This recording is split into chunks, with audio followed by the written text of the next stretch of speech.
Good evening, ladies and gentlemen. Climate change is probably one of the major threats to human development after industrial revolution. Today, the impact of climate change can be felt whether in developing country or the developed world. Years ago, the Lake Chad is over 440,000 square meters. Now it is less than 1,300 square meters. The impact of climate change on our livelihood, it's something that can be visible to everybody. From coastal erosion in Lagos, the desertification in the upper north part of the country, the impact of climate change is visible. As a fast-growing megacity, Lagos is becoming vulnerable to the impacts of climate change. From social to the economic and to the security threats, Lagos cannot just wait and look without doing anything about climate change. That is why we are here today to discuss the impact of climate change and how it will affect the state. Let me welcome each and every one of us to the third edition of Eko EviroTalk, an environment talk series about Lagos and the way to make the state better. Thank you for joining us. Good evening, ladies and gentlemen. Thank you.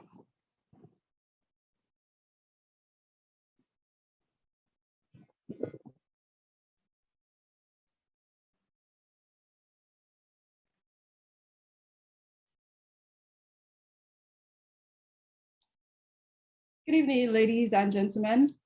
You're welcome to this edition of Eko Envirotalk lecture series for this year. And it's an absolute pleasure to be moderating this show, jet towards achieving environmental sustainability in Lagos. Defend the planet will probably be the most exciting words to come from COP26. Left unchecked, humans and nature will experience catastrophic warming with worsening droughts, greater sea level rise, and mass extinction of species. We face a huge challenge, but there are potential solutions. COP26 delivered some significant wins, but it is now up to governments and stakeholders to deliver and build on these. It is important that as the spotlight shifts away from COP, the pledges are not forgotten. Finance, especially loss and damage, and aid to developing countries must take center stage. Countries with weak 2030 emission targets must be pushed to revisit these by COP27 in 2022, happening on the African continent. Countries must follow through with side declarations like the ones on methane, deforestation, and fossil fuel financing. With the words of Right Honorable Alok Sharma, COP26 President, and I quote, "We can now say with credibility that we have kept 1.5 degrees alive, but its pulse is weak, and it will only survive if we keep our promises and translate commitments into rapid action." We must now move forward together and deliver on the expectations set out in the Glasgow Climate Compact, pardon me. It is up to us all to sustain our lodestar of keeping 1.5 degrees within reach and to continue our efforts to get finance flowing and boost adaptation. After the collective dedication which has delivered the Glasgow Climate Pact, our work here cannot be wasted. It's now up to us all to take this action forward to deliver more stringent NDCs. And I think this will be happening at the cities. If federal governments are going to deliver on their NDCs, on more stringent NDCs, it's going to happen at the cities. And that it's at this juncture that I introduce myself, Wande Seriki, and I'm your moderator for today. Please go ahead and introduce yourself in the chat box below.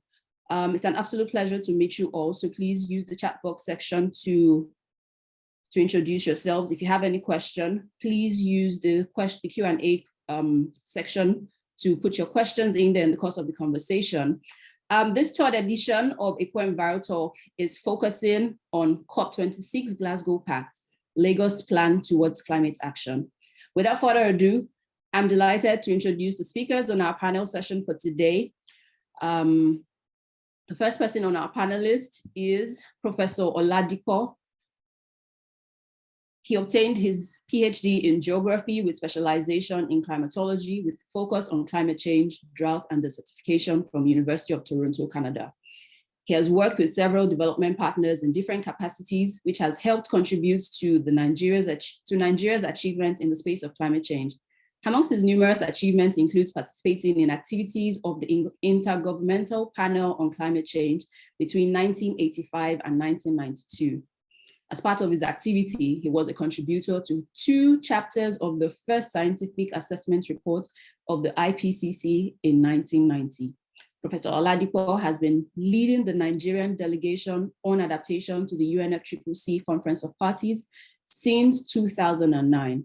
Currently, he's with Department of Geography, University of Lagos in the area of capacity building of younger academics in climate change analysis. I must say that he is a veteran in the climate change space. You're welcome, sir. The next person on my panel today is Mrs. Belinda Odenae. She has decades of experience in both federal government and Lagos State Civil Service. In the federal civil service, she worked for 23 years as a scientific officer at the Federal Ministry of Works and Housing, which then evolved to the now Federal Ministry of Environment. In 2010, she transferred her service to Lagos State Civil Service, where she worked in various ministries in different capacities.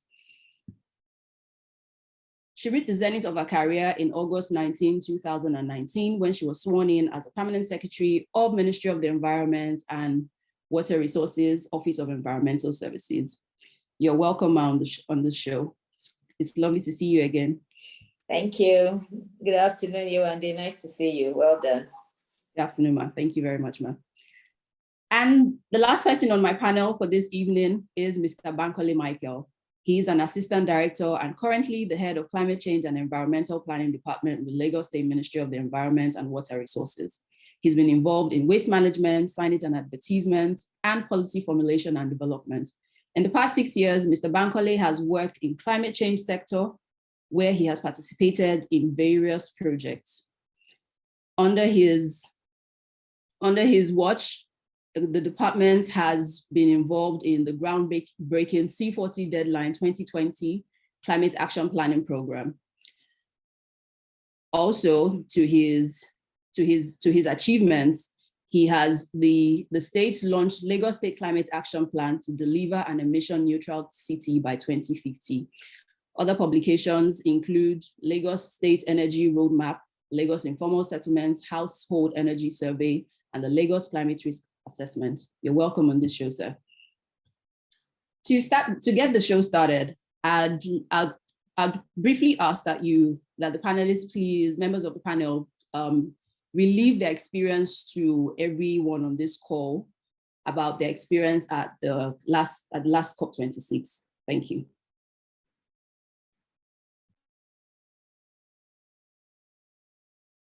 You have the floor, ma. So I thought Prof was going first. Wow. Good afternoon, everyone. It's nice to be here, to see you again. I want to give God the glory for Lagos Environment Lecture Series, for blazing the trail and also maintaining the knowledge series. Knowledge is power. And I know that as scientists, we have to keep learning and moving. So I'm really happy to be part of this. And I'm happy that you're maintaining it and sustaining. It's really good to start and it's better to sustain. So basically, by His mercies, I was at the Glasgow COP26. It was nice being there. It was an event that brought people from all over the world, over 200 countries. And of course, we just came to talk about climate change, update of Paris. Because of all that had happened, the pandemic and all that, we're not able to meet as usual at the one that was after Paris. And of course, there were loads of action. The one that I actually can't forget was the roadblock by some youth who said, oh, they are just used to talking. They don't put in action into what they do. They've started again in Glasgow. We're not going to agree. And we found out that we're trying to get to where we needed to be. We couldn't go because the roads were blocked and they were scared of these young ones who says the world belongs to us. You older ones will soon leave it for us, and don't leave it in a bad shape. So in Glasgow, we learned that we needed to consider one another. The ones I can't forget is the one I quickly say. The minister that came from Barbados was just telling us that even if we keep to 1.5 degrees centigrade, the small islands might still go underground, and that we're doing little and just talking. And then the issue of funding as well came up very, very bluntly, that especially the developing nations like ours, the small islands, they cannot afford, they actually emit low carbon dioxide to the atmosphere, but they'll be affected more when the climate change, the effect of it is on. So those personal learnings for me was telling me that this is the time for action. We cannot keep just talking. It's the time to put our hands on the deck and do something, from the individuals to government, everybody, all hands have to be on deck. Climate change issues are real. And just to say that on News Now, if you put on your TV, you will see that a portion of South Africa is already going in floods in Durban, and over 400 people are already dead. So it's not stories to those people. They're taking it, and what will happen is that we'll have loads of environmental refugees. We already have so much environmental refugees from even the effect of war. I'm here in Britain, and we are feeling that the people are already rushing in, and there's so much that people have to do to make sure that, and then it's also showing us that if we don't do anything, it will come to you. So really, this is the time of action. I'll just leave it at that and let other people talk. Thank you very much, Ma. Okay, I've just been informed that Professor Oladipo hasn't joined yet, but we would carry on with the show while he's trying to join. Network issues. So, Mr. Bankole, over to you, sir. Your brief experience from COP26. Good afternoon, listeners. You can hear me. Network is really bad where I am. COP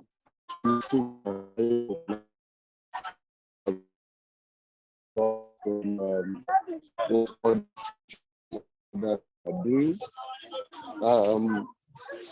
and seriously, we must begin to think how we manage the environment in terms of climate change. I saw firsthand the climate change activists that were clamoring for a ban on fossil fuel. I saw firsthand how cities and nations were negotiating better deals for zero emission. And one thing that that interests me is the willingness to share knowledge within the cities and even the academia. There are so many, Google was there, so many people that are ready to share their knowledge and share their experience with the world. And I think that for us as a nation, for us as a state, we must begin to walk the talk, and not only talk, but walk the talk. COP26 was beautiful in terms of education, in terms of sightseeing, in terms of infrastructural development that were in line with the 1.5 degree centigrade goal of the Paris Agreement. I think I will stop here as we continue to share it. Thank you. Thank you very much, sir, for your insight. Two things jump out from me from both recaps. Environmental refugees from the effects of war and knowledge share. And I think that's one of the reasons why we actually started this platform. we feel like we know it. Yes, we do know it, but do we put our actions, our knowledge to action? So this is one of the reasons why we've started this platform, to be able to incite people to action. Like, we need to move from just talking, knowing, and actually putting those talk to action. So environmental refugees from the effects of war, climate change is impacting on migration. Whether Lagos as an economic hub, we're already feeling it. A lot of people migrate into Lagos every day. So it's really insightful to hear your thoughts from your experience at COP. Thank you so much. Hopefully a couple of us will be able to join here in Africa, but before then, what are we going to do? How do we even begin to ramp up actions that we will be able to deliver at Egypt in COP 2020, come November this year? While we wait for our last member of panel, I think we'll take a quick break and we'll come back. You're welcome back to this show. Without further ado, we start the panel. We'll move straight into the panel session for today. And I'll be starting with you, ma'am. What are your thoughts from everything that happened at COP, your experience, the pledges made? What are the expectations for Nigeria post COP26, particularly the outcomes? We are well aware that Glasgow Climate Pact was launched. A few pledges were also launched. What is the future for Nigeria from these declarations and outcomes? Thank you very much. The future should be bright for Nigeria. And I just love what my state is doing, Lagos, because we are just down south, we're the coast. And we look like if they don't do anything at the national, we have to get started. And the federal government was fully on ground. They submitted the determinants that we're supposed to do, and I hope that we're doing it with all our hearts. But I know I can only speak very well for Lagos because that's where I worked. But the lessons learned from the 2 weeks of negotiation in and out and what we saw with indigenous people, I forgot to mention that when I was talking the first time. I saw these Red Indians, indigenous people. They actually had a place to themselves, and they were telling us how they can be wiped out, how their lands can be taken from them, their source of livelihood, and why we need to do something very, very quickly. I learned about justice and sustainability, that was key. I learned about the sufficiency of what we have all around us in the environment and how we should treat it with compassion.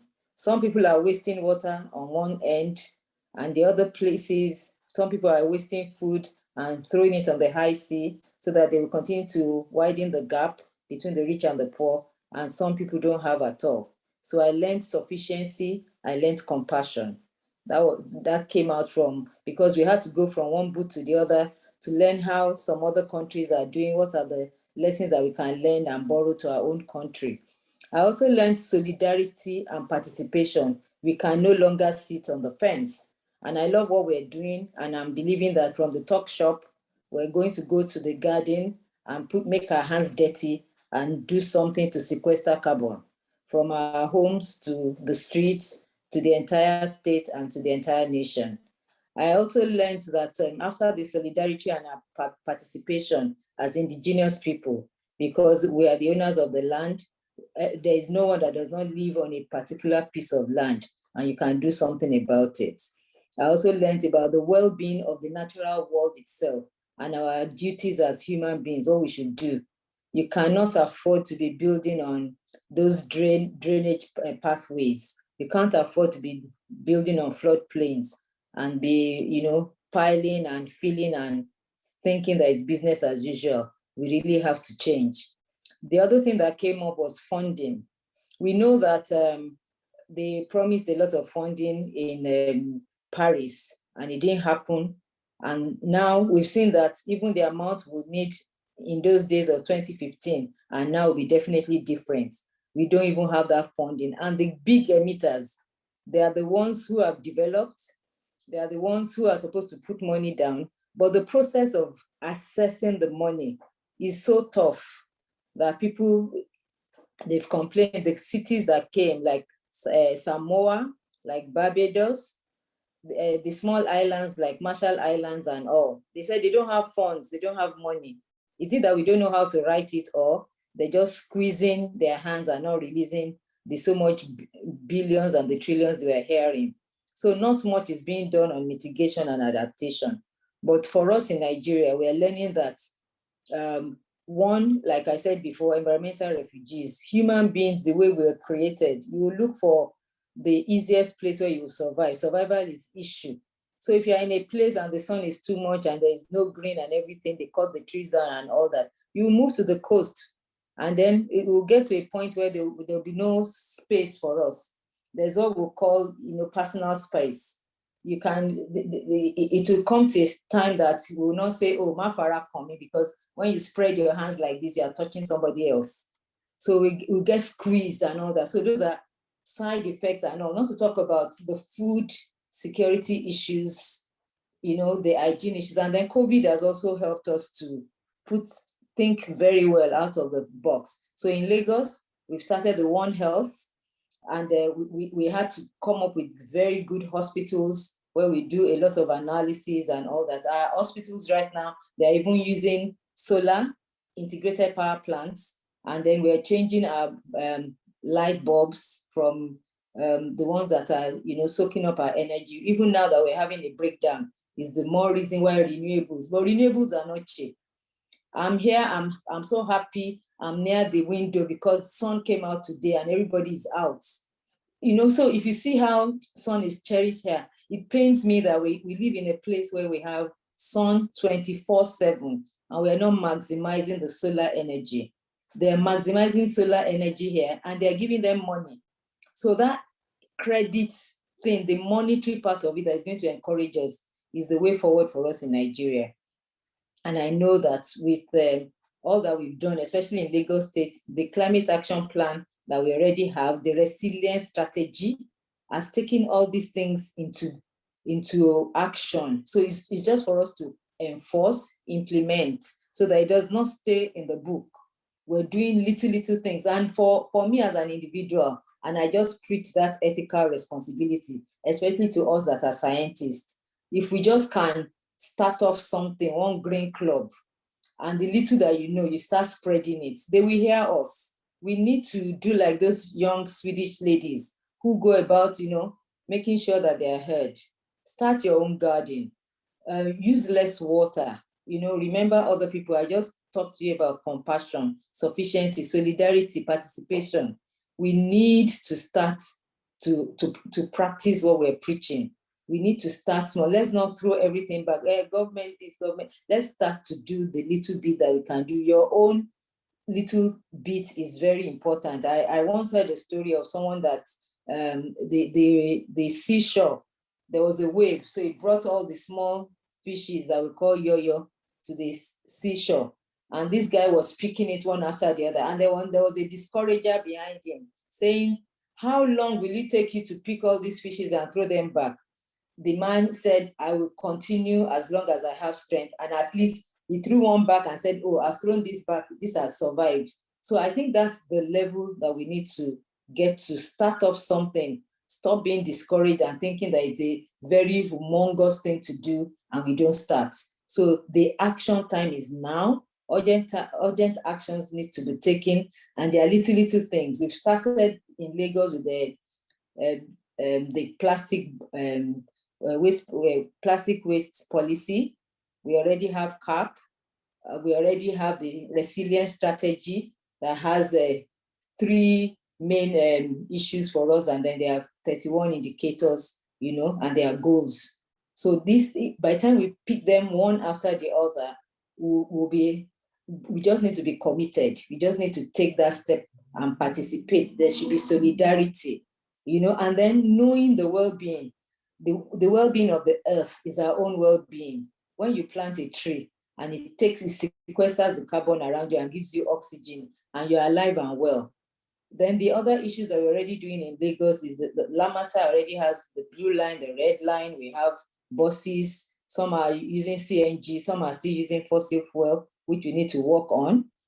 And like we heard just before we started the program, the amount of money that is used even to support fossil fuel we're supposed to use it to better our lives rather than use it to on the old ways. You can use it to, use it on the renewables, because the main thing is that the photovoltaic cells and all the things for solar, they're expensive. The low people cannot just say, oh, I need solar energy and just do it. We should get to a level where it's so cheap, it's so supported that everyone is encouraged to have it. And then they give me, if they don't give me cash, they give me a rebate on my electricity bill. So it will encourage all of us to move to that direction. Pollution prevention pays. We need to go in that direction. And I also remember that during the COVID lockdown, the Nigerian Environmental Society and LASEPA, they engaged in going to different sites to take the quality of air. We found out that it was lower because the planes were not flying, cars were not moving, industries were not, but we cannot afford not to develop in Nigeria and in Lagos in particular. So what are those things that we can do to mitigate? And areas where we can't mitigate, what can we do, to adapt? So those are the issues that I think are on the pot right now. But the main thing is the Ministry of Environment, we've started teaching the children. We've put it in the curriculum. There's environmental education unit going around to teach them how to do things, eco gardening, not just learning, making their hands dirty. Even women are baking, they're planting vegetables. Some of the programs that the climate change department have done is to encourage women to even have little gardens. And I'm one of the women who have garden in my house and I eat from it. So those things in their own small ways, they go a long way. Even the way we treat our waste, do you separate them and do you make compost out of your food waste? How can we, so those little things. So we should not just look at the big industries and say, oh, you do this, do that. It's not a time to point fingers, like I said. It's a time of solidarity and participation, sufficiency and compassion, justice and sustainability. Thank you. Thank you very much, Ma. Really insightful comments from you there. One of the things that really jumped out at me from your conversation was the fact that people are living on the fringes of the city already. And compassion, solidarity, now is the time for action. We know that already. But how are we going to get there? I move over to you, Mr. Bankolesa. We've heard it over and over again. People in African communities have the least adaptive capacity. And we already know people are living on the edge of the city. People are living at the edge of the coastline already. And that's contributing to their inability to adapt to climate change. We've already we know the least vulnerable population, but what steps can we take to even increase climate action for these communities to support adaptation, because they are the ones who need adaptation the most? And how would we even address loss and damage? We know that financing is going to loss and damage real soon. How can we begin to prepare for when the financing for loss and damage come post COP26? Thank you, sir. Thank you very much. I will try to be quick because I'm in the village. I'm looking for internet. I'm even standing on the hill right now, so that you can see me. I think the first thing that we need to know, we have done some studies to determine what needs to be done. But one thing that we need to do aggressively now is to educate people. People don't take the environment very, very important. And there are some things that we do ordinarily we can do, but the simplest thing to do is that we don't want to do the world. But I will give an example of light energy. With the advent of prepaid meter, people are now thinking better of how to manage their electricity, because before, what you do is you put on your light everywhere People are now thinking, oh, put on the light, yeah, I need it. Now, loss and damage. What we need to do for people living in precarious situation like this is identify what they need and also dialogue with them about the solution to their problem, because climate change is not one solution fits all. The solution may work in this community, it will not work in that community, or it may work in a developed country and it will not work. Like people are saying that we should ban fossil fuel. Now the question is, can we divest from fossil fuel or fossil driven sector? No, because the indices and the everything that surrounds our life is about fossil fuel and the economies that comes from it. Now, for instance, there are some villages that have no electricity at all. So what we need to do is to dialogue with them. What we need to do is to find out how we can assist them, how we can provide the energy that they need, how they can adapt to the solution.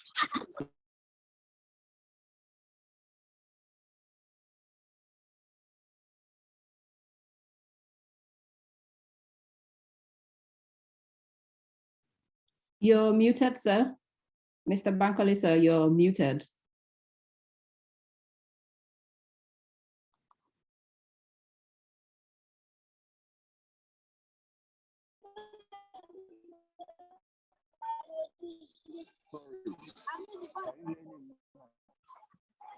We can permit you to turn off your video because it seems that is affecting your bandwidth, sir.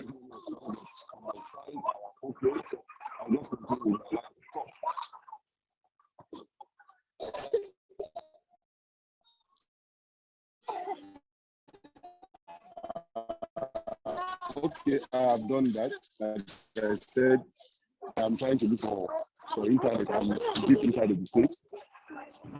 So, but if you can hear me now, I talked about education. I talk about finding solutions to the problems, not by only the regulation. And I mentioned the issue of must be with the people involved. Now, there's simple things that we need, because many people they are connected to their land, ancestral land, and they don't want to leave. So what we need to do is try to help them, educate them how they can prevent flooding of flood water coming into their homes, train them on how to do badges, train them how to do sandbags, train them on the local adaptive capacity that they need to do. And then government must also begin to think about loss and damage. What am I going to do? What are the climate justice that needs to be done? What are the equity and inclusiveness that I need to bring in? We need to do those analysis. We need to do those indices, know what we want to do, and not, most of the time we are reactive. We are reacting to situations. And many people still don't understand that climate change is here. They attribute it to one other environmental condition, but it's actually climate change. So by the time government begins to take into cognizance what we are going through and try to find solutions to this problem and try to also involve the people, then you see that the adaptive capacity of the people is going to increase seriously. But when we think for them, when we do things for them, they will always be waiting for us when that problem confronts them.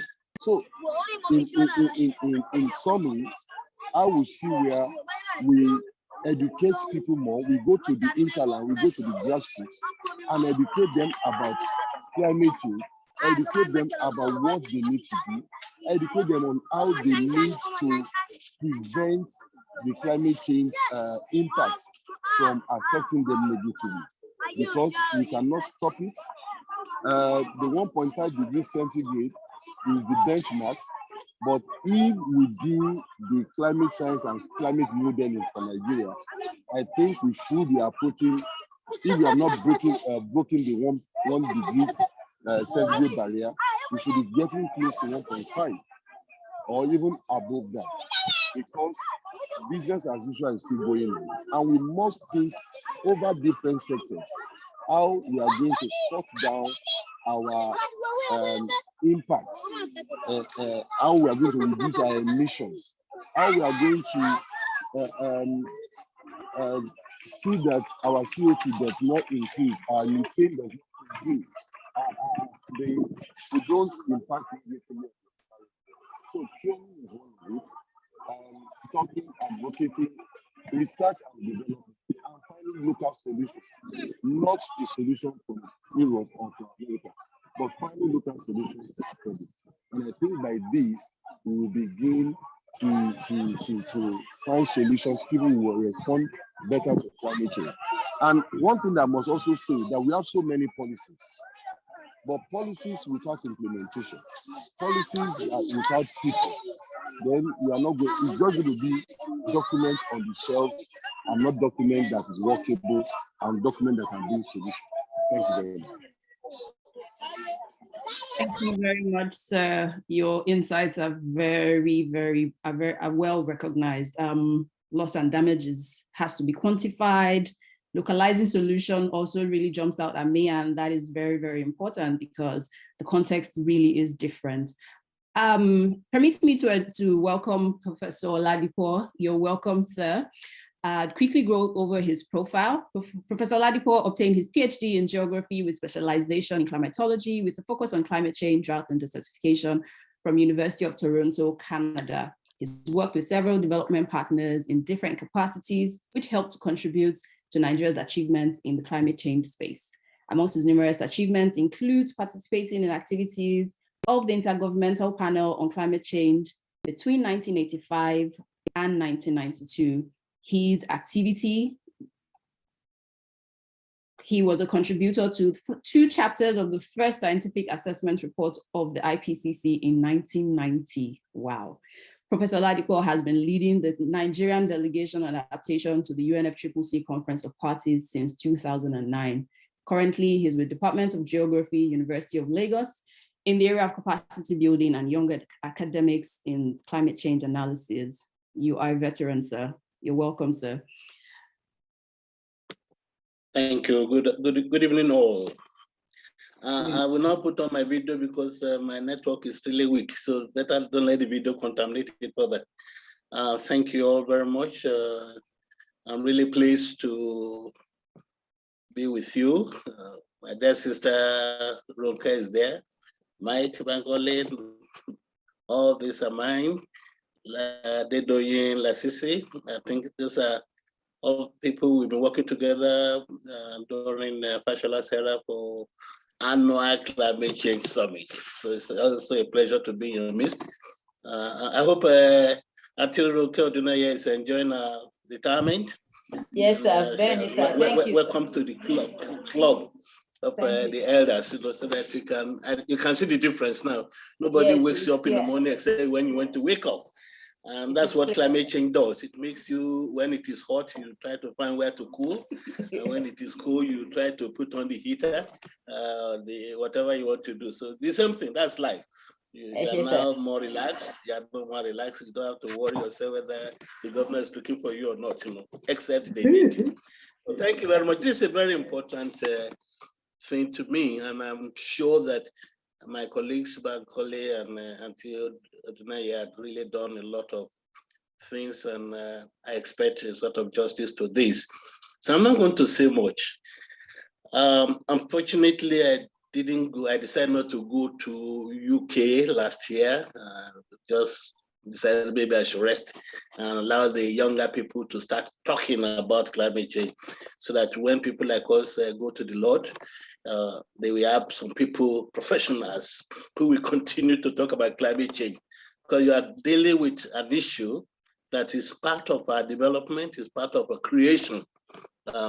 If everybody goes back to, for those that are Christians, when you talk about Noah flood of 40 days, and that's climate change. That's an extreme event, and the extreme event that really watered the whole earth. more or less made the earth to become desolate, except for Noah and all his acolytes, and a few animals and few human beings that repopulated the place. So if you start from there, you can see that we are not talking about something that is new. Well, we are talking about something that is becoming more and more intense. When we talk about when the earth was created and few people were there, very, very few people were affected. But today we are talking about effect of this type of extreme events on 7.2 billion people. And in case of Nigeria, effect on over 200 million people. Because there's no part of Nigeria that is free. You might be talking more about Lagos because it's along the coast, and you can see some of the deluxe, some occasionally, but every part of Nigeria is affected. It will surprise you that some of the middle part of Nigeria has not received any rainfall at all. But 2 days ago in Maiduguri, at the extreme northeastern part, rainstorm of over 4 hours. So how do you explain such a thing when we're all told in those days that the rainfall starts from the south and gradually goes to the north and so on? But now you find a system come in and intrude into the normal system that will have gradually allowed the rain to move from the south to the north, now jumping the certain part of the country and moving extremely as a result of the system that is coming from the eastern part of Ethiopia, Eritrea, and all the rest, and coming towards us, producing this type of rainfall. So we are dealing with a very complex issue, complex that the science is not too fully understand yet, because we don't even know what the role of the oceans and all the rest yet. We are worried now that the oceans are really keeping a lot of carbon in it. And if this carbon continues to be stored in the ocean and the ocean gets annoyed, you remember, and all of you are Lagosians, you say that Okumbino. So I don't know whether these oceans are going to be so annoyed with a lot of carbon when they become so hot that within a soup of 1 or 2 days, you find the whole of Lagos under sea and things like that. We don't know. So it shows the complexity. But despite the complexity, we need to make it simple and simplify it in such a way that everybody can understand it.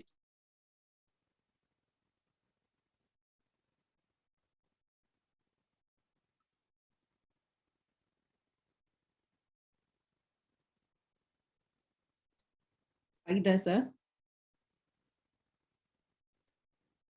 Okay. Seems like we might have lost Prof. In the meantime, to every of our participants, please know that we'd like to hear your voice on this conversation as well. So please use the Q&A section to put in your questions, comments, and we'll make this as interactive as possible. We would love to hear your voices. I can hear you. Can you hear me? Okay, you're back now, sir. Yes, so you just, something. Let me just quickly read those things. Climate impacts are already more widespread and severe than expected. We are locked into even worse impacts from climate change in the near term, so which means we are not expecting any respite very soon. Risk will continue to be escalated quickly with higher temperatures, often causing irreversible impacts of climate change. Inequality, conflict, and development challenges will be heightened, and that will determine the degree of vulnerability to climate risk. Adaptation, as Bankole was mentioning, is very crucial. We must look for solutions, most of which already exist, but we must be able to really emphasize issues of social programs that improve equity and justice, ecosystem-based, or what we call natural resource-based adaptation, new technologies and infrastructure. I'll give an example of new infrastructure approach. If you look at the Apapa Expressway that Dangote did, it's totally different from the way we used to do our roads. That road is what we call climate resilient road. We must also be ready to recognize that some impacts of climate change are already too severe to adapt to. Some things we will not be able to reverse if we are not very careful. But inclusive, we must recognize that a lot of opportunities and windows of opportunities are closing if we are not really very serious about it.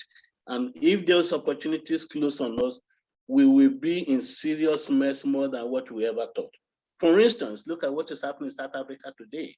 in the last 2 or 3 days. Ordinary flood, more than 300 people dead.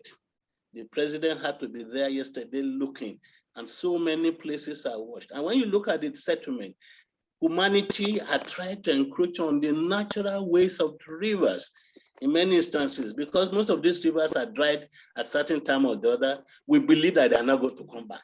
If you look at the Sherry area in Lagos, that Beggar Bridge, Kara axis, I keep on laughing at where the channels are not the rest are, Channel TV. Like, should the Ogun River restore itself, many places will be affected.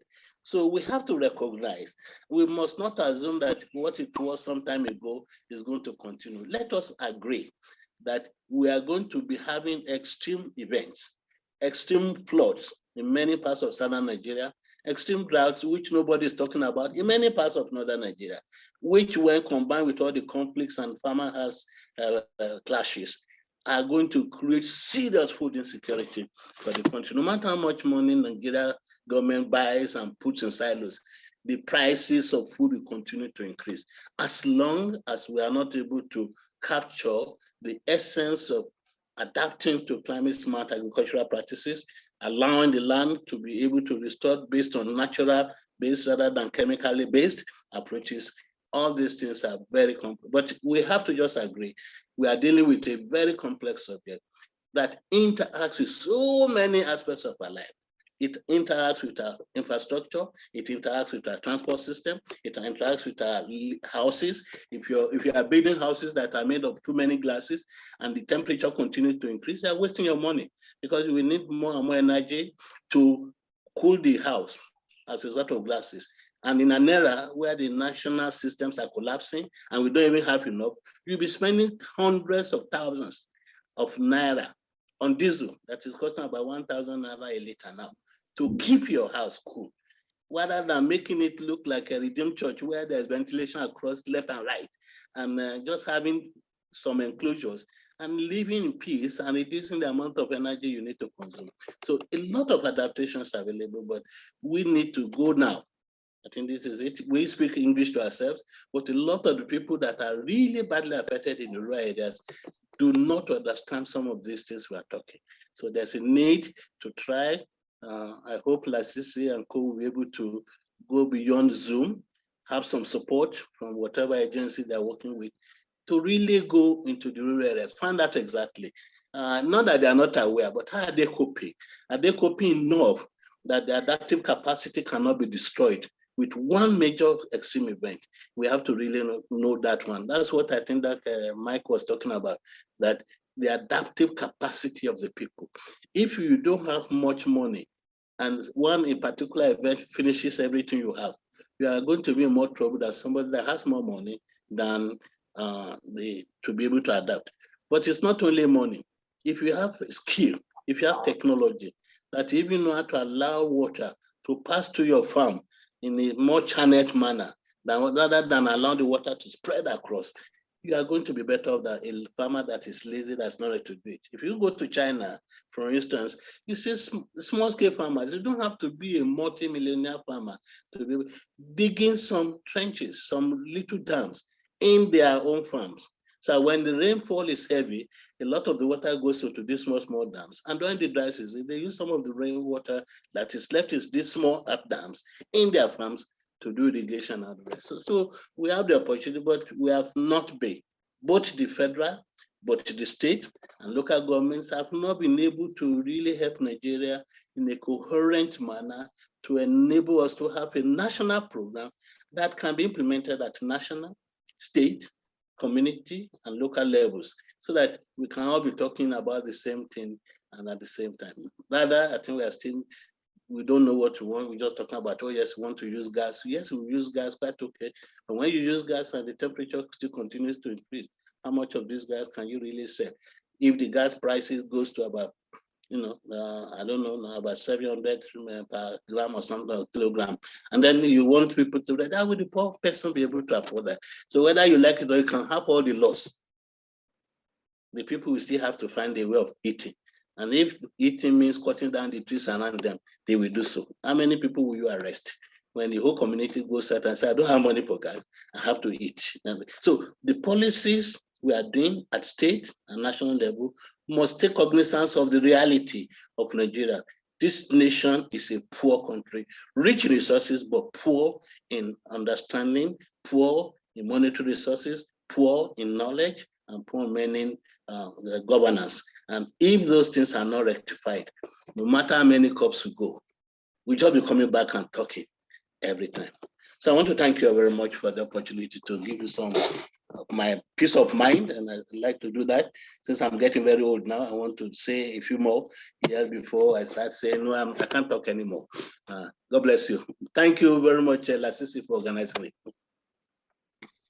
Thank you very much, sir. Your insights are very, very, very, very wonderful.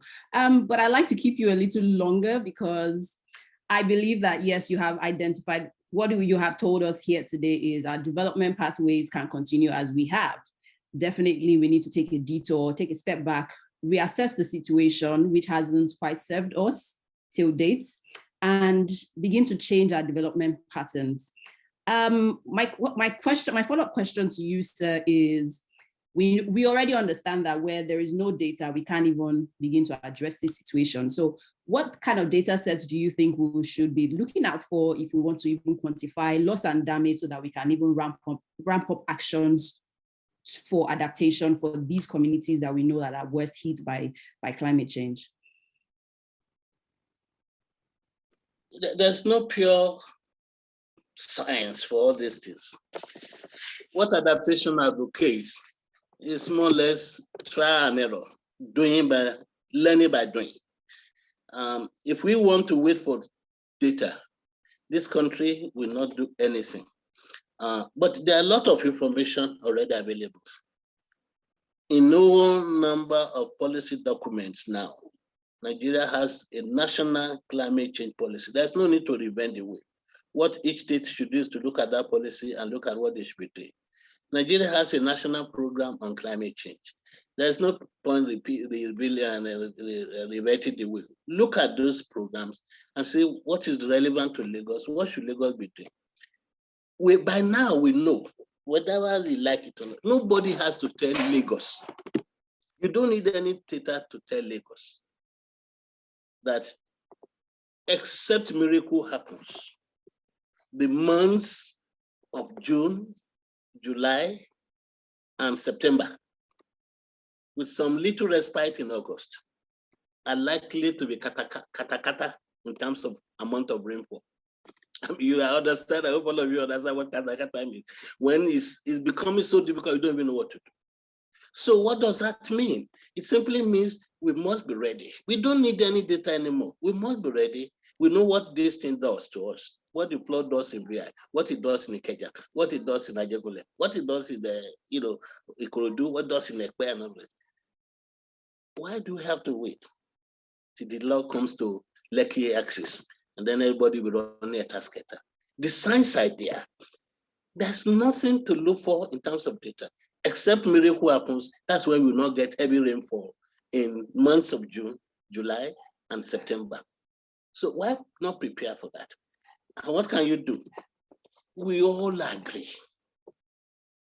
And I'm still really challenging the government of Lagos State, in particular, my friend, the Commissioner of Environment, Tunji Bello, to, by now, a lot of the canals, a lot of our people have been to overseas. If you go to Bonn, you see River Rhine passing by. See how they've modified the sites. You feel like jumping to that river. And what do you see? You see a lot of little ships moving up and down. A number of canals in Lagos can be cleared and allow water to enter and use them as transport systems.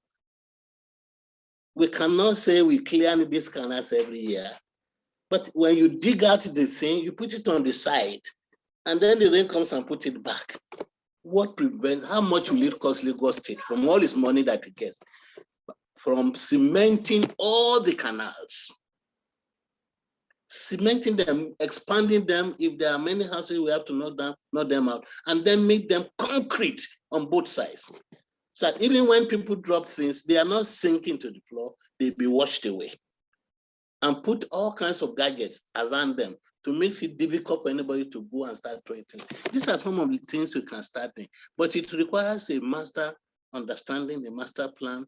Then we continue in the area of transportation. The water system in Lagos can be used to elevate the massive number of cars on the roads. I was in Abidjan about 3 or 4 weeks ago, and the little lagoon there, I can see little, they are not ships, they're boats, engine-propelled boats, carrying people to walk across the channel and everything. Those are the things we must improve. I used to take Mile 2 to Marina in 1995, 1996. I would park my car when I was living in Festac. I'm not Festac. What's the name? The other one is after Festac is on the other side of Festac. I will drive from there and park my car at that bridge. After the bridge, there, so park the car by there, keep the car there, take the ferry, the little ferry, not a big ferry as such, from Marine, and from that Mile 2, is it Mile 2 or Okomako axis? No, not Okomako. Mile 2, Festac Canal, sorry. And then go to Marina, 23 minutes. And come back after I finish work from UNDP, come back around 6 o'clock, carry my car and go. Those are the things that should have been expanded. If we have ferry that is carrying thousands of people from that bridge alone, before Mile 2, to Marina every day, you know how many people will not be taking their cars anymore? And you provide buses, not the diesel buses anymore, either the gas-propelled buses or electric buses that will be carrying people from all the way from Badagry axis to come and dump them there. And the ferries are moving every 1 hour or so. You will reduce the traffic on the roads by nothing less than 50–60%. So these are all things. We don't need data. If we are waiting for data now to say, don't we know that the traffic in Lagos cannot be controlled? The more roads government builds, the more the cars on the road. The more roads government builds, the more the number of traffic controllers you are putting.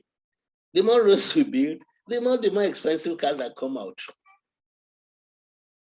But if you have a system like what is happening in London now, you cannot drive diesel cars into central London without being fined. So these are issues that climate change is helping, and I want us to take it that when we go for these COPs, it is listening to them. Every year we go to this COP, new inventions are being developed, new technologies are being introduced to us, and whether we like them or not, we will be forced to adopt them, whether we like it or not. In the next 10 years, maybe all cars in the world will be electric.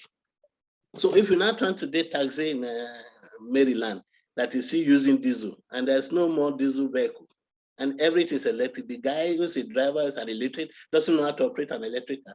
Are we not finishing ourselves? So it's not that they are forcing us to change, but they are using the opportunity of discussing climate change at the global level to develop the economy. And as soon as they're able to develop those technologies, they must export them to us, and we have to pay for them. So let's look at it. Don't waste for data. Let's try to be doing certain things that we already know we can do. We already know that certain parts of Goshen estate and all the rest are going. Nobody needs any data to say, okay, one of the ways to do this is what the people in Netherlands do. You create dikes, build dikes around these places. So even when the sea level is rising a little bit, the strength of those dikes would not allow the water to overflow and affect those people. You don't need any pure science anymore. We don't need to wait. We have done a lot of modeling. Lagos has a lot of models, which my friend Dayo, Professor Dayo, all those things have done. They are there. 40 cities are there. Let them come out with the results of their plan and what did they want to do. And let's see how Lagos State can adapt some of these things. Some of the recommendations were made last year when we met at Continental Hotel, I think in VI, as to the 5-year plan of Lagos State. Those are the things that we need. If we are still waiting for data in this country, I think we will not be able to do anything. Thank you. Thank you very much, sir. Your points are well noted, sir. It's a lot to take in all at once, but it's worth ruminating on. I come to you, Mrs. Odenae. With the attendance of climate change in Lagos, we already know that air quality is an issue for Lagos. And we know that Lagos has made tremendous success in this regard.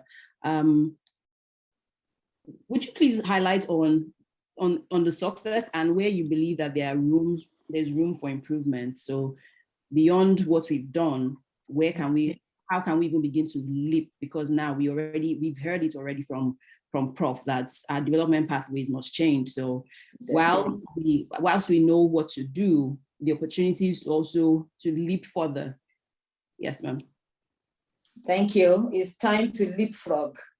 And like Prof said, we don't need to be going around in circles again. We all know what is right and where to start from. But basically, Lagos is on the right path. We already have, like, as been said before, the laws and all that. We have LASEPA, we have the Lagos State Ministry of Environment and Water Resources. We have even enough data to start off from what we have. So the laboratories that we have, I know that they go around, they take PM 2.5, PM 10. They can actually map out the air quality in Lagos and say, oh, don't go through this area because of pollution and all that. We should continue in that. As scientists that we are, scientists mean we're solution providers, and it means that we research. And like Prof said, we've tried a few things, some have worked, some haven't worked. So we need to move on to the level of the ones that have worked, we improve on them. So like I know that there was a time that LASEPA launched a vehicle, a hybrid. So we're trying a few things and seeing that if we don't use fossil fuel, we are saving some money on diesel, now that diesel is expensive. And then we can also move to electric cars. The Lamata buses can run on CNG, and then from there, electricity. And we'll find that it will be cheaper. It will provide more jobs for people. The green jobs are even safer. I'm also a safety professional. We found out that the fossil fuels and the coal and all that we're using, they create a lot of hazards and deaths. So if we move on to new greener jobs, it'll be safer for us and they will create more jobs. Then technology can also help us. With our phone now, you can check the air quality around you, and we have laboratories, at least 7 laboratories in LASEPA. The Ministry of Environment also has a mini lab, and we have portable equipment to go around and take data. So even to give people data, to give the state data, we have enough. So it's just for us to stop working in silos and to work together so that we can leapfrog. The things that technology will help us do is already on ground. You can measure things even with your phone. I can check the index of my air quality now, and it tells me, oh, it's polluted there because there are lots of, and like Prof said, now some vehicles that are like 7, 8 years old, they cannot go to a certain part of London now because there is already low emission area, and they just put money on it. And then by the time they start slamming you 80 pounds and all, the people who own the cars, they already know what to do. They don't even just bother. But because they have intermodal system of transportation that is working, you can actually just hop on the bus, go on the tram, and go on the train. So those are the areas that we are also doing. I know that the train is coming up, the blue line and the red line is getting to a level where we can say it will work. It's just unfortunate that someone is bombing a train that, a success story in the country.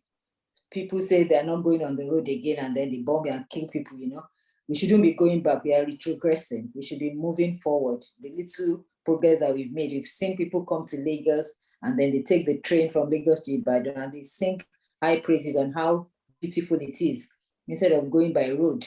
Those are the things that we should be happy to do. So we're trusting that with good leadership, with the way we're gathering knowledge, you should put in action. And I always like to end up in saying that there's some things that we ourselves should do in terms of having gotten this education.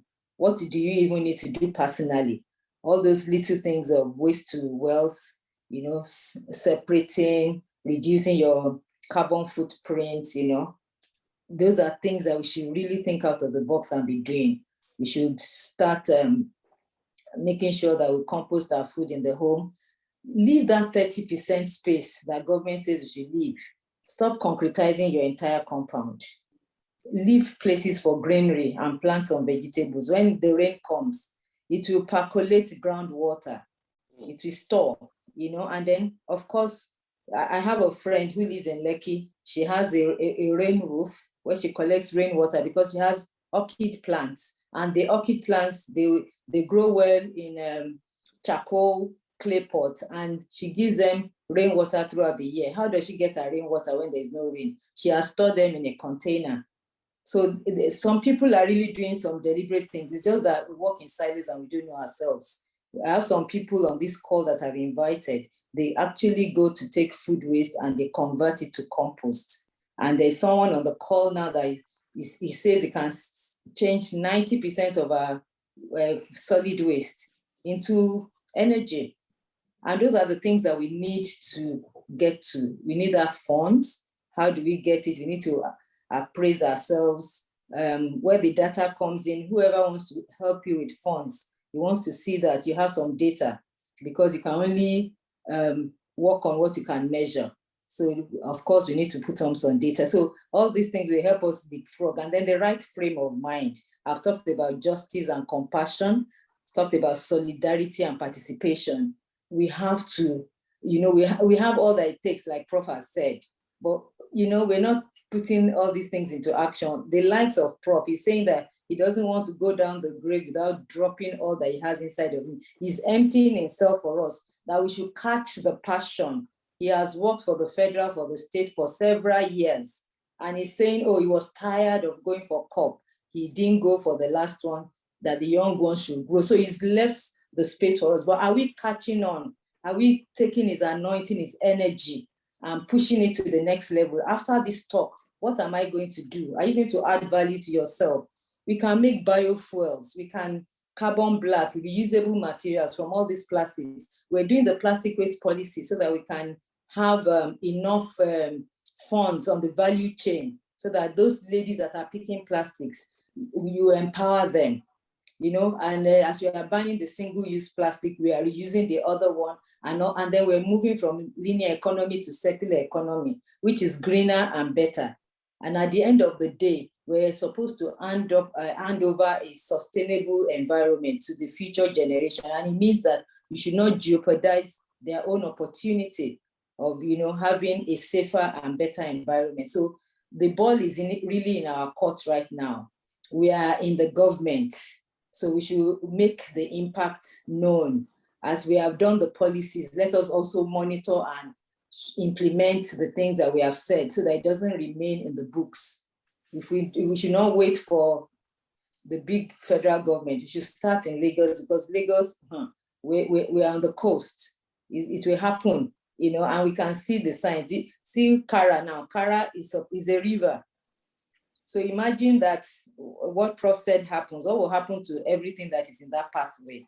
Until date, people are still building on wetlands. I know that we're going to tell people move away, and they are begging, let us pay. And we're saying, no, it's not about begging. It's not about doing what is wrong. It's about, it is not good for us. Let's not wait. The small islands of Marshall, Samoa, and all that, they're going underwater. In Philippines right now, there's a storm. But when I got here, I found out that Storm Eunice removed the tree of my sister-in-law's home, and she was like, they called someone to come and cut it for like £1,000. But I was just, you know, looking at the way the man cut. As he was cutting it, he was making it into powder, and he cutted everything away. So they said, I went up to, I said, I'm sorry, I'm a scientist, I just want to understand what you do with it. He said they are taking that for recycling. So everything, there was no waste. The green was bagged separately, the wood waste was cut into bits. They came with a chopper, a wood chipper, and then they came with another truck. You know, it was an industry. This is where we need to be. And I know we can do it. We have the energy. Nigerians are making it everywhere. And if we just put our hearts to it, that compassion, that solidarity, and the well-being for our natural world, we'll get there. Thank you. Thank you so much, Ma, for your insight. I move over to you, Mr. Bankole, sir. We've heard it. It's really about changing our development patterns. We can't continue to build the trajectory for development really needs to change. Across the state, we're seeing different mega projects coming in. So how do you believe that we can, and we already understand that adaptation and mitigation should be at the heart of projects now. How do you think we can begin to move this conversation beyond here into boardrooms, in policy formulation, to begin to conceptualization and design of projects?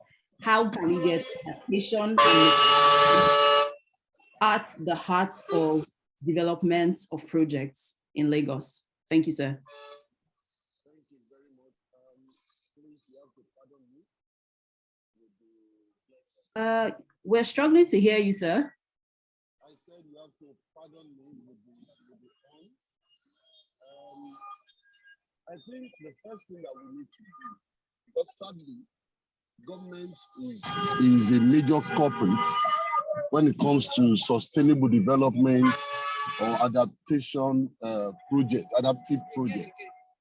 Now, we all need to come together as a government to understand the fact that we cannot continue to do things the way we are doing. Prof has rightly said, we have all the capacity because climate change is not going to wait for us. Climate change is already here. The impacts are glaring and Lagos' peculiarity is more daunting.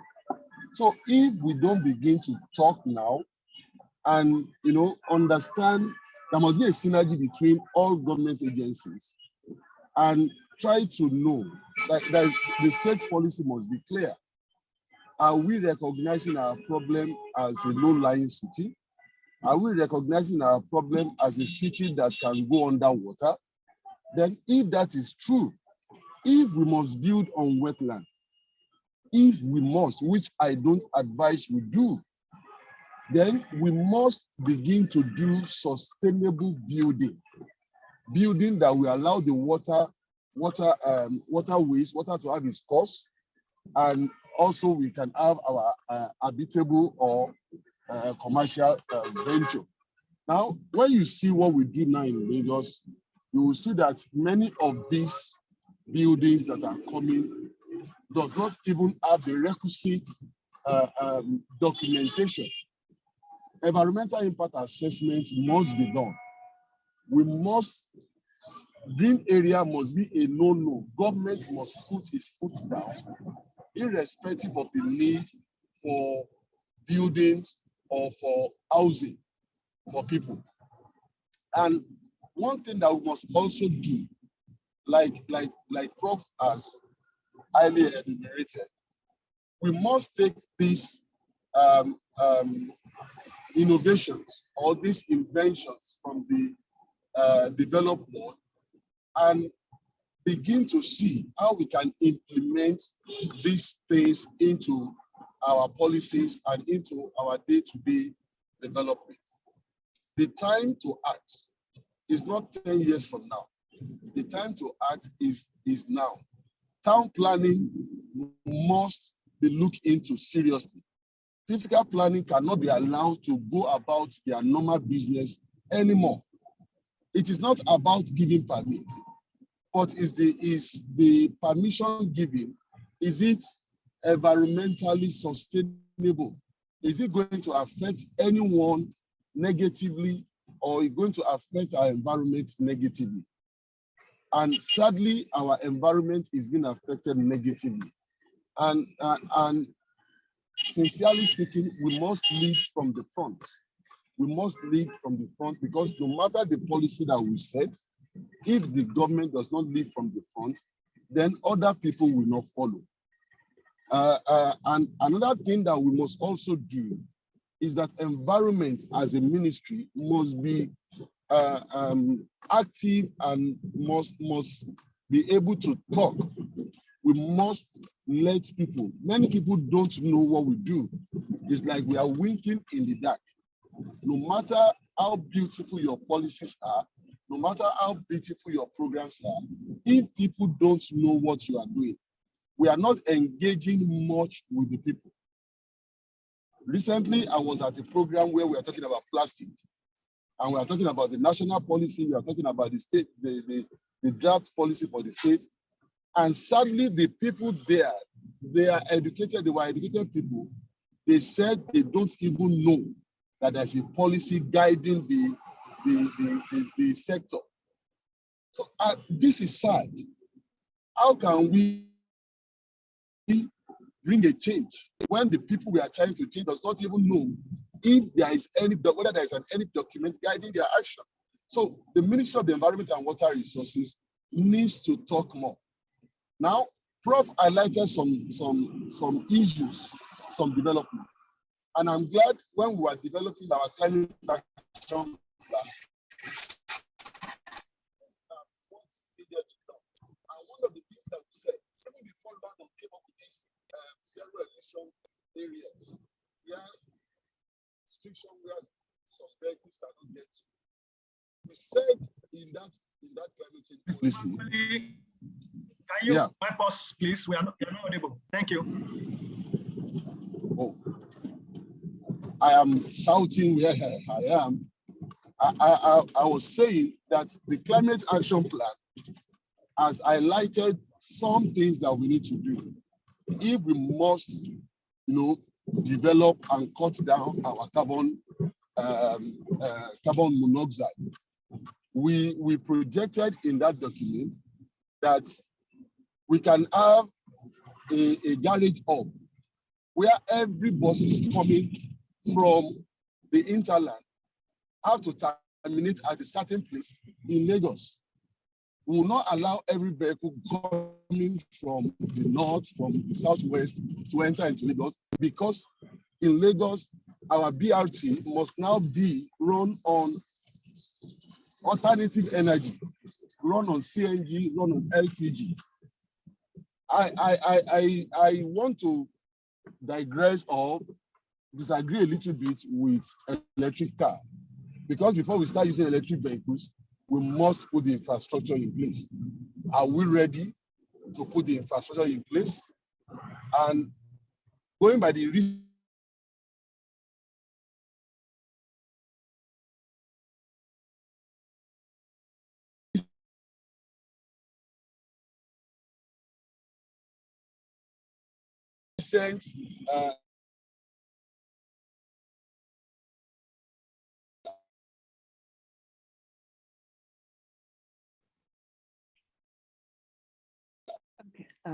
I think we've lost Mr. Bankole there. Development, we are like a lot of people. So government needs to look at that we are proposed in waste management, in transportation doing. If we are able to operationalize the climate action, I know that we'll be in the right direction. Thank you very much. Thank you, sir. Operationalizing the climate action plan. Lagos has a document, has developed pathways and identified prioritized actions that we can begin to take up. And I believe that these actions cut across different sectors, the transport sector, the waste and the energy sector. I think we need to begin with implementation so that we can begin to deliver on Agenda 2030. To our participants, thank you for joining. But we'd like to hear from you. So please, if you have questions, we're happy to take live conversations so that it's a bit more interactive. So if anyone has questions, you can please use the Q&A section, or if you are happy to go live, please do raise your hand and we'll unmute you to take your question.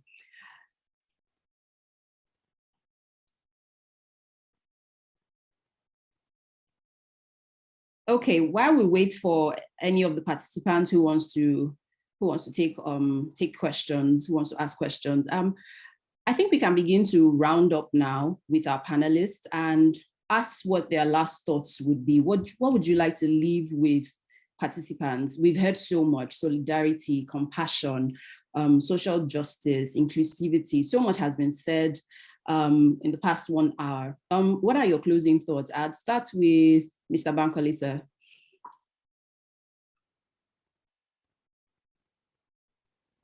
My closing thought will be that government needs to walk the talk.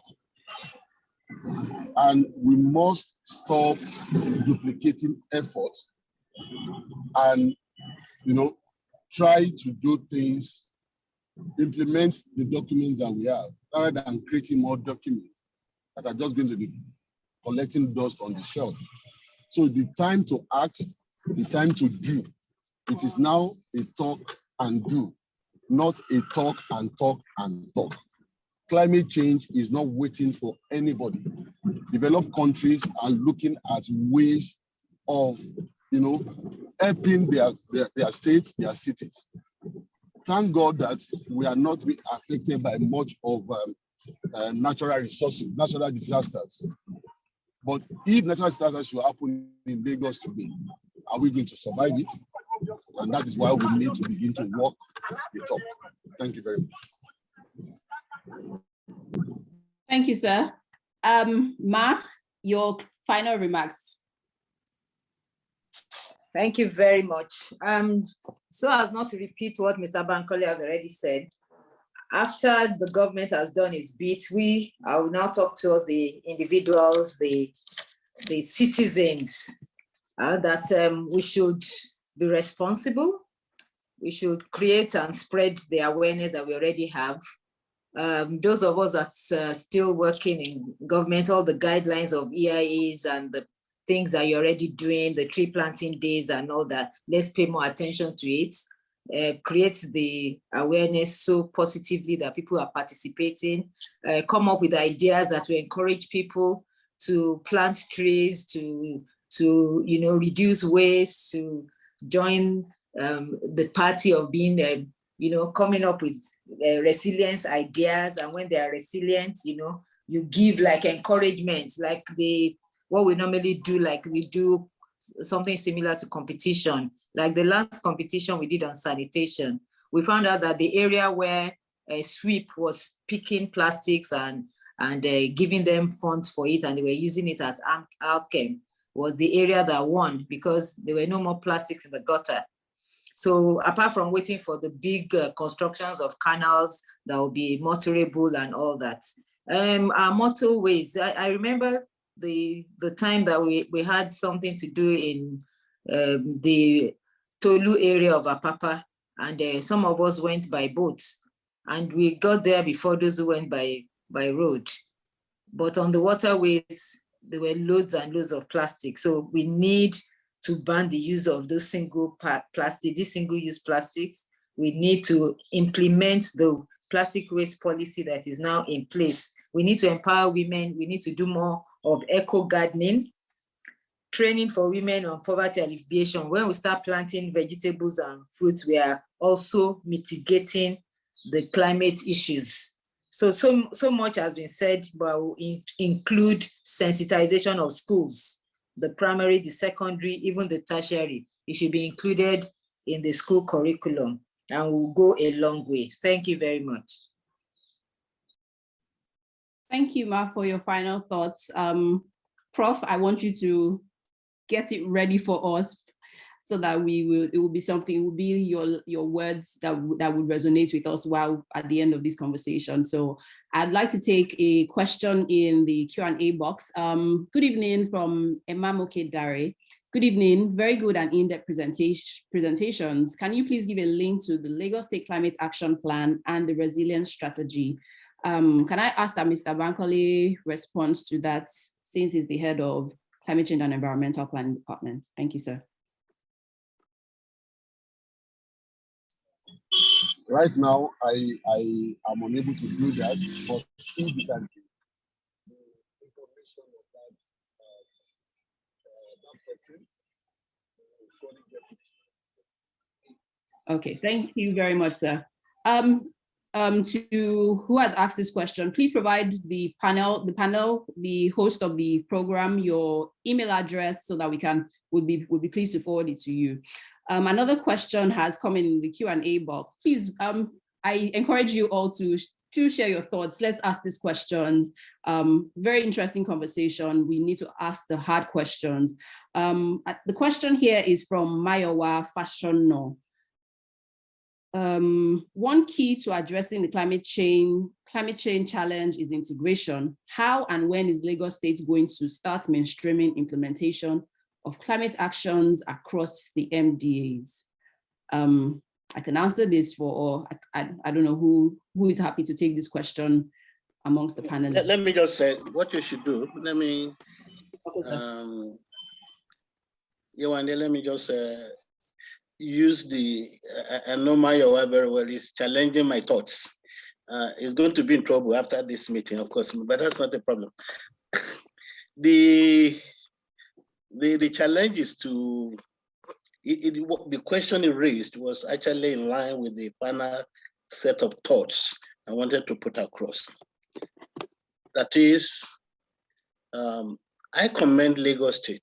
Of all the states in this country, Lagos State is perhaps the only state where it is not only talking about 8 years of annual summit or 7 years of annual summit, action plans, programs, but at least trying to implement a few. I remember the garden and what is it, tree planting program, which our former panel secretary chaired one time, really did a lot of things.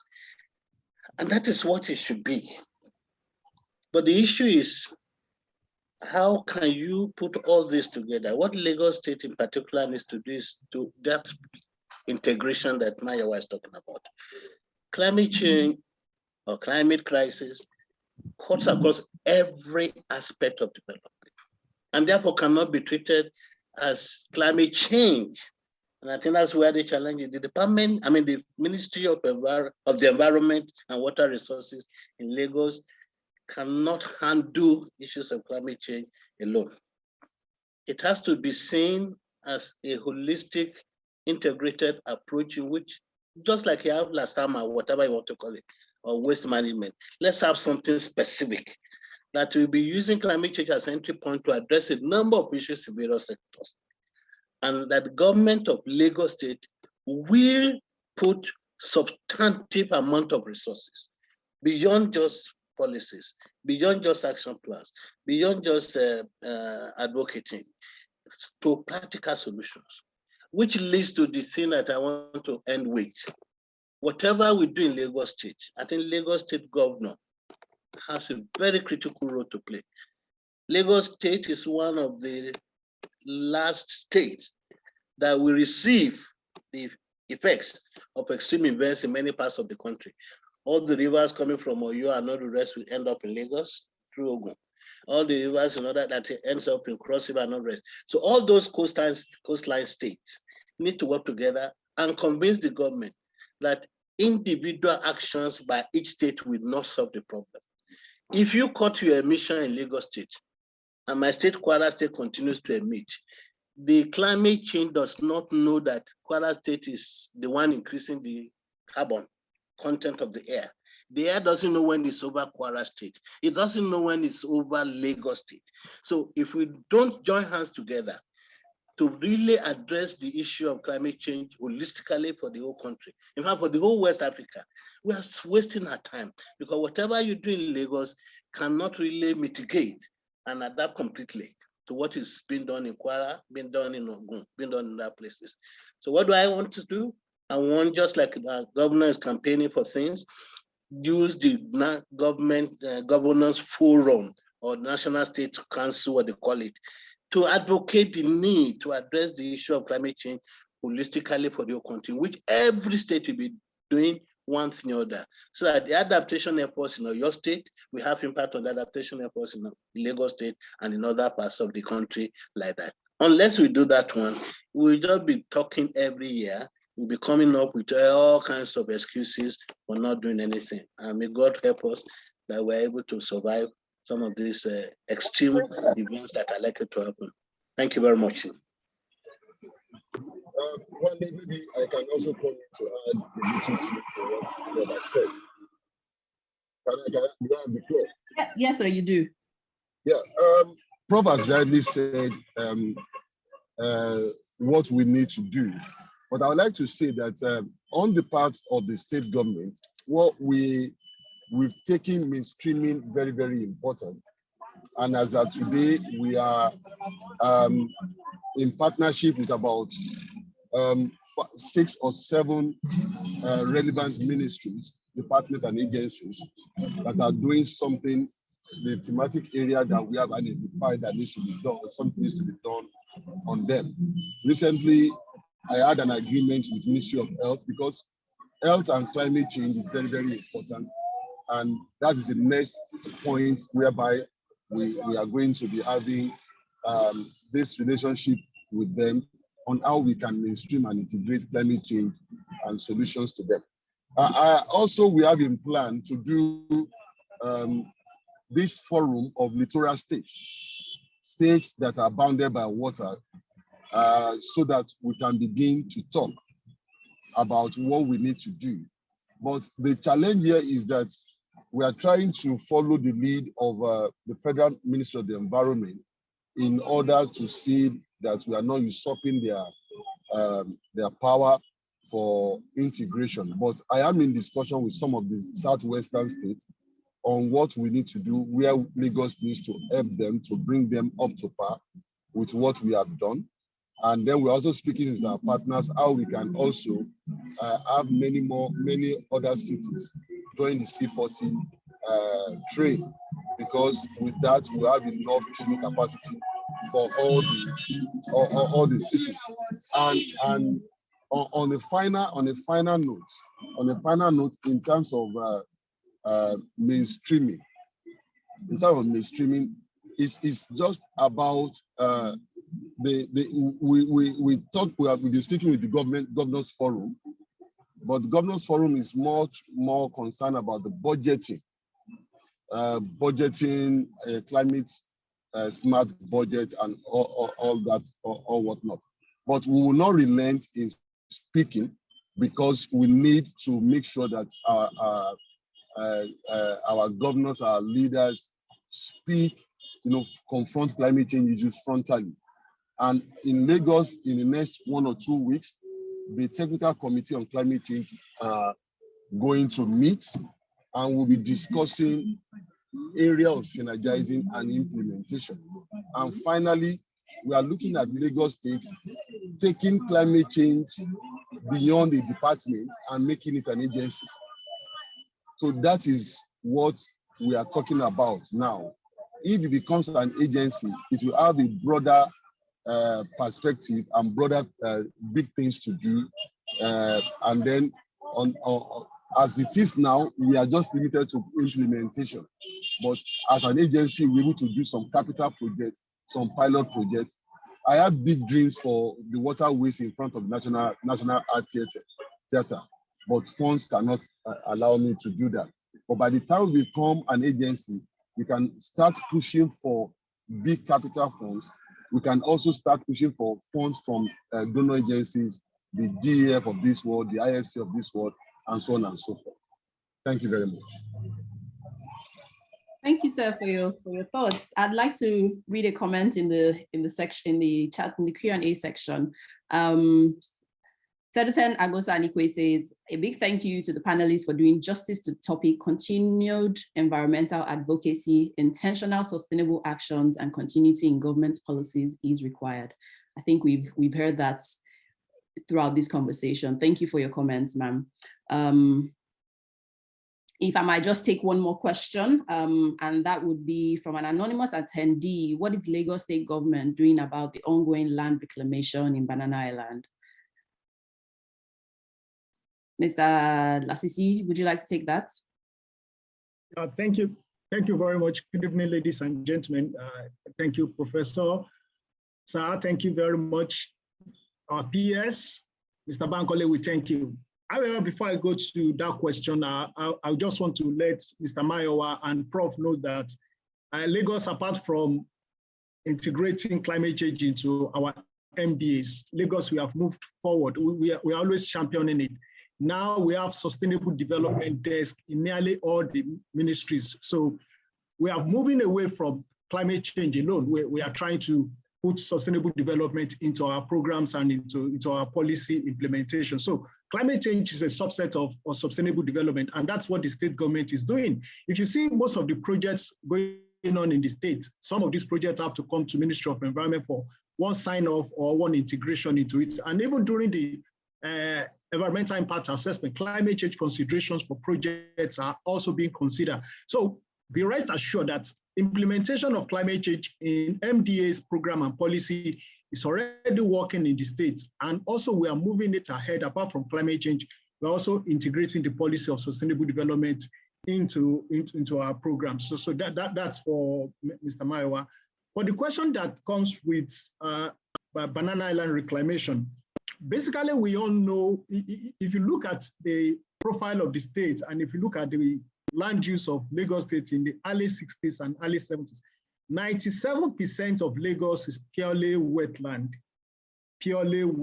So development have to continue in the state. However, how sustainable are developments going on in the state? And that is what the state is doing. We are looking at our projects. So if you see a reclamation project going on in Banana Island, what you need to ask for is, are those projects in line with the state policy and program? Those kind of projects have environmental impact assessments. What and how are people implementing such programs? So it's not about doing reclamation. How is the reclamation project implemented? If there are consideration for the environment, yeah, we will continue to do that. So rest assured that every project and program that are going on in the states, the ministry and other MDAs, we are looking into it, and most people always feel concerned about when reclamation projects are going on, flooding issues will raise, and how you try to interchange between connectivity within communities. Those are things we are looking out for in the ministry. Thank you, Mr. Maiwa, and thank you for the person that raised the question. Thank you. Thank you, sir. We have one, we're ready to take one live question. Mr. Abe, you can speak now, if you can hear me. Yes, I can hear you. Thank you very much. The question to you is that we are saying that there's excessive pollution in Lagos State, and data is very important in order for you to sell any type of idea to the common people. Most of the greenhouse gases that is emitted is being trapped by the ozone layer. Has anybody measured the ozone layer level? I'm talking about the immediate ozone that traps the greenhouse gas that changes the temperature of the environment. Because if Lagos is a non-attainment, then we can do emission testing for generators, for cars and everything. But if we are not, if the level of the ozone there is not really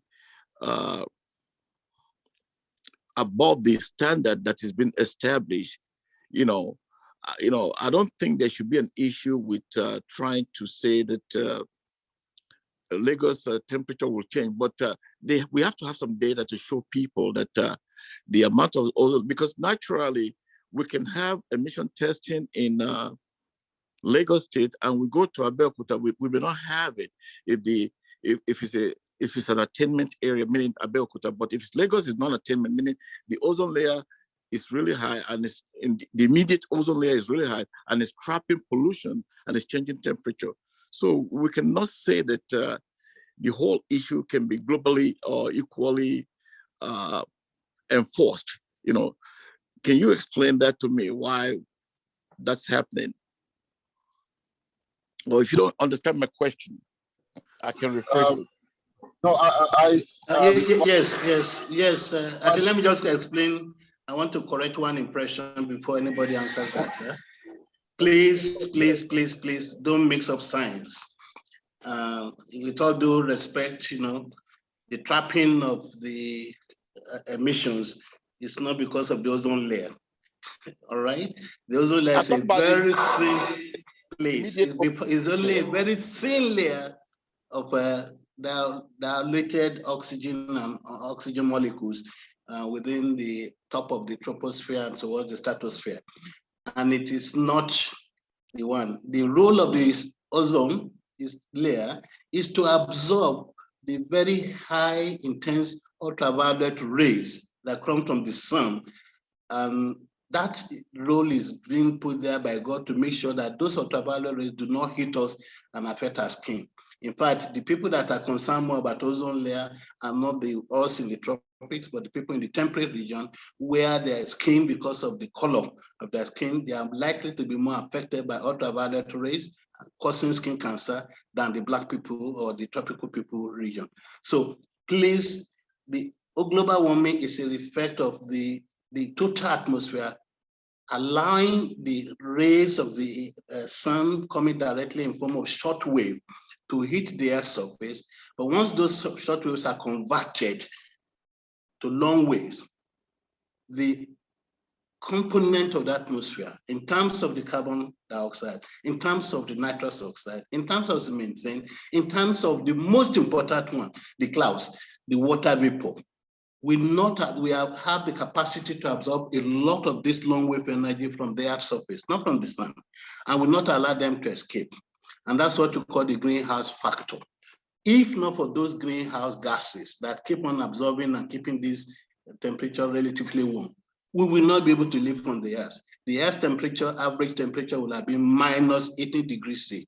So that's what we mean by greenhouse. The greenhouse keeps the warming going on.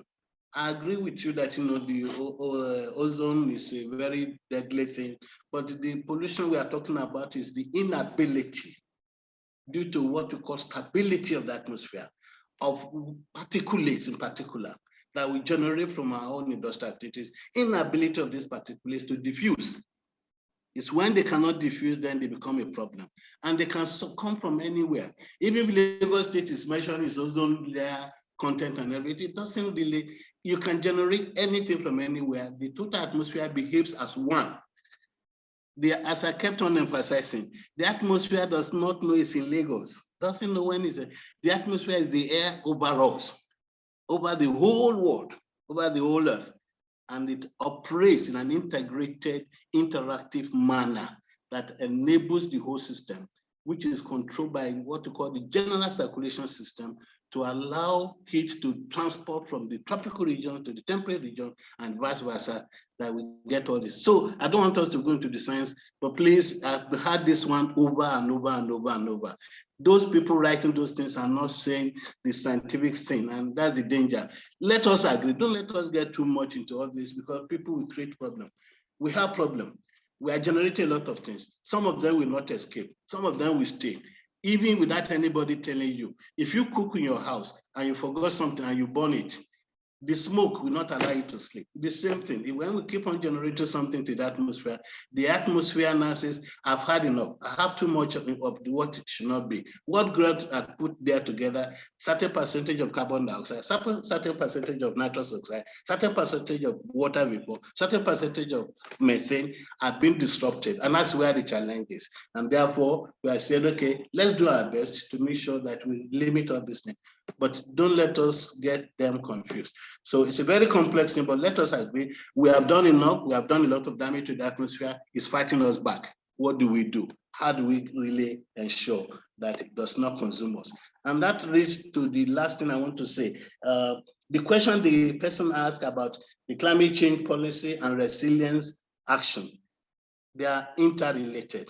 The purpose of addressing climate change issue, the purpose of addressing climate change crisis, the purpose of adaptation is to enhance our ability to fight back, to bounce back. That's what resilience means. Resilience means when there's flood in VI, it should not take a whole year for VI to recover. We should be able to have systems that flood can be quickly dissipated within 1 or 2 days so that VI can bounce back to life.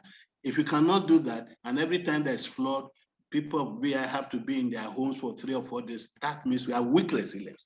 But the moment we're able to do that, even within 2 or 3 hours of the rain, the water is gone, we have enhanced our resilience. So you need a policy to start it, and you need activities in form of adaptation to build your capacity to be able to fight back and bounce back whenever there's a problem of climatic extremes affecting us. Thank you very much. I think I may have to leave now. I want to family challenge here. Well, joyful thing. A lot of people are always around me, so I want to go. Thank you very much. God bless you all. Thank you, Prof. For Bless you. Thank you very much, sir. Thank you. Thank you, dear sir, for that climate science lecture. I think last week we did a little bit of climate science, and I will not talk about that again because Prof has totally flogged it. What I want to add is that for Lagos State, what we did in response to the person that raised the issue, we did emission inventory of Lagos, and we considered 3 main sectors: energy, transportation, and waste management. Because, as you know, in science, in climate change, whatever you don't measure, you cannot change. And it might interest you to note that we have about 26 million tons of CO2 equivalent as our emission. And then we aggregate this into the 3 different sectors, and we also aggregate them into by type. And then we did some scenario pathways and scenario modeling to see that if we continue on this trajectory of business as usual, what will be our emission in the nearest future? And then if we begin to systematically reduce our carbon monoxide or carbon content in the atmosphere, what is going to be our reaction? So Lagos State is measuring this. Lagos State is interested in the emission. But like Prof said, the emission of Lagos State is not totally independent of the emission of the atmosphere in Ogun State. So, and that is why what Prof has said, that we need to have this interaction between the southwestern states, Lagos, Ibadan, Kwara, and all the rest, whereby we begin to increase our capability and we begin to increase our adaptability. That's the way to go. But we cannot single out Lagos because Lagos is doing a lot. There's a lot of conversation on how we are going to convert our BRT from fossil run buses into gas run buses. But it's not going to, it's going to be like a drop of water in the mighty ocean if other states are not intentional about their actions. And that's what we are advocating here. That's what we are saying, that we should begin to look at ways whereby we can interact, and then we can do 1 or 2 things to reduce carbon content, carbon monoxide, or the gases in the atmosphere. Thank you very much. Thank you very much, sir. A huge thank you to all our panelists. We're 7 minutes about top of the hour, and I just want to use the rest of the few minutes to magnify our participants' voices. Olabisi Shonibare says there is need to harmonize all that is done in silos on climate change mitigation measures, first at the state level. Another comment from Toyin Salami, very enlightening and impactful presentations. MOE should organize more advocacy and sensitization programs that cut across all state MDAs to emphasize the importance and negative impact of climate change and sustainable development. Thank you very much to our participants. Okay, one last comment is from Olufunmilayo Kilolashe. Yes, the time to act is now. We don't have to spend fortunes to have a small solar unit that can lighten up our homes at night. This alone will help in reducing the consumption of electricity on a daily basis. Thank you. Thank you so much all. It was very wonderful to hear all of your voices. I'll hand over now to Mr. Lasisi to take the rest of the program. At this juncture, I'm pleased to inform you that we've come to the end of this interesting panel session on the topic COP26 Glasgow Pact, Lagos Action towards this. Thank you. Thank you very much. God bless.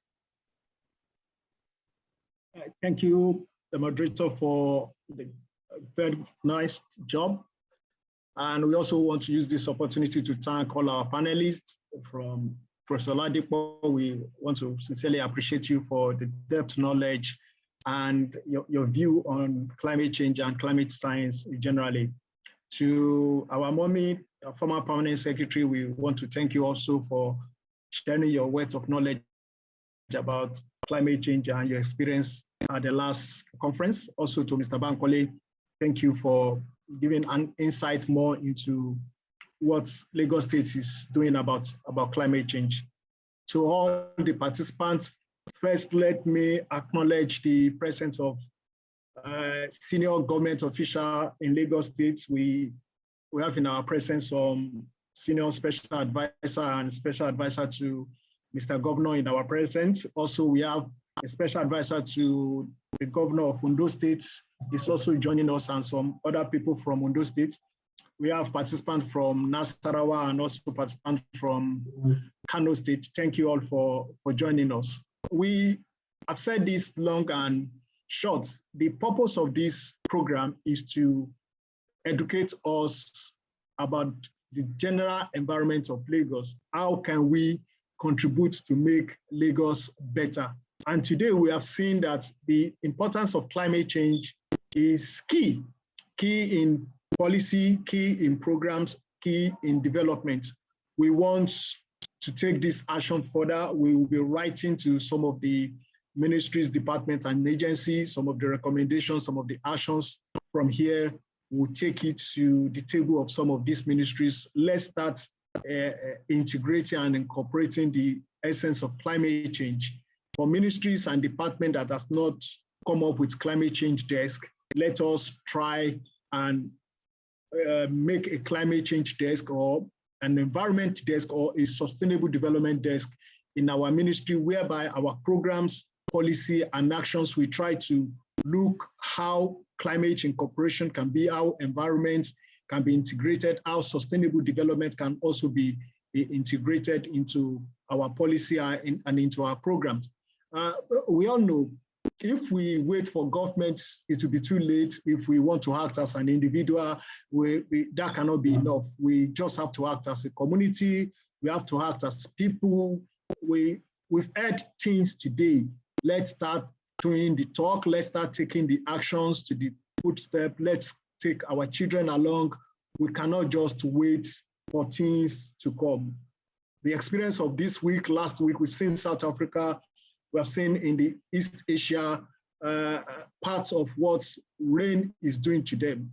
In the next few weeks, Lagos will start witnessing our rainy season. So how do we plan? How do we integrate? How do we form a resilience program or actions by which flooding, disaster management can be part of the thing we want to do? Thank you, ladies and gentlemen, for joining us. We will communicate to you. We will share the Lagos Resilience Strategy and Lagos Climate Action Plan. One opportunity climate change gives us is that climate change creates jobs. Climate change creates opportunity. So if you want to do solar panel, people are asking questions regarding solar panels. If you have the opportunity to do homemade solar panel, Ministry of Science and Technology in the state has a fund, as a research fund that you can access. Let's come up with locally made so that we can also be part of it. Thank you, ladies and gentlemen. Thank you all. See you next time. Thank you very much. Well done. Thank you, SA, Mrs. Hammond, Shalakwe Hammond, Mr. Onimole. I invited them and they came. I needed them to hear from budgets, from sustainable development and investments, so that we are not working in silos. God bless all of you. Well done, Yewande. Thank you, Ma. Mr. Bankole. Thank you, Ma. Yeah, on the road. Well done. And then I invited someone from Canada, is also on the call. Mr. Thank you. Tunji Thank Johnson. you very much, ma'am. Yeah, Mr. Tunji Johnson has good things for Lagos State, so he's going to come to Lagos to talk to you people, Mr. Bankole and Mr. Lasisi. We are always open. Yes, ma, we are open to every opportunity to make the state better and put out to helping the state move forward. Thank you. I've shared the resilience strategy document, so you can share it to the people on the call. Yeah, we share it with share it with everybody. Okay. Thank you, ma. Take care. Bye. Bye. Thank you, ma. Bye. Bankole, bye. Cool evangelism. Bye, man. We are coming from Let's Go Official. Bá mi kí brother kan báyìí kékeré báyìí tó ń wẹ̀ ń lé kékékéké ṣó ti gba Jésù sáyé ẹ̀. Mo ní ibi tó wà ní ìdílé ọmọ kan pariwo ń bẹ̀, mo ní bá mi. Yes, we went for Let's Go Official. I guess so. Thank you, Mr. and Mrs. Sholakwe Hammond. God bless you.